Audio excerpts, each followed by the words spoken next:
দেশে ওষুধ শিল্পের কাঁচামালের বাজার প্রায় পুরোটাই আমদানি নির্ভর। ৩০০টিরও বেশি প্রতিষ্ঠান ২৭,০০০-এর বেশি ব্র্যান্ডের অ্যালোপ্যাথিক ওষুধ উৎপাদন করছে।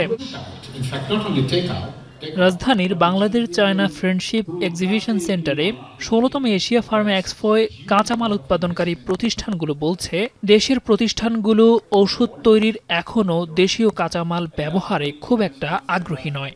অথচ এটা করা হলে বাজারে অনেক ওষুধের কর কমতে পারে।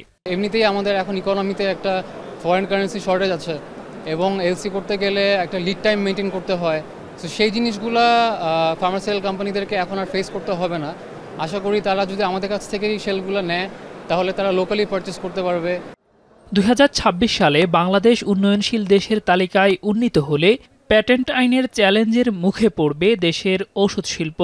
অন্যদিকে এখনও আমলাতান্ত্রিক জটিলতা ও গ্যাস সংকটের অভাবে উৎপাদন শুরু করা যায়নি মুন্সিগঞ্জের গজারিয়ার এপিআই পার্কে।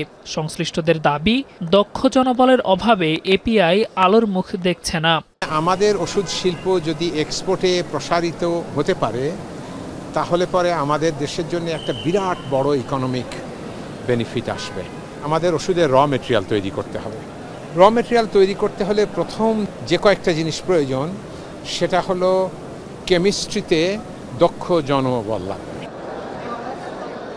বাংলাদেশ ঔষধ শিল্প সমিতির উদ্যোগে ৩ দিনব্যাপী মেলায় আমেরিকা, থাইল্যান্ড, জাপান সহ ৩২টি দেশের ৮০০-র বেশি কোম্পানি অংশগ্রহণ করেছে। উদ্দেশ্য পরস্পরের মধ্যে বিনিয়োগ বাড়ানো।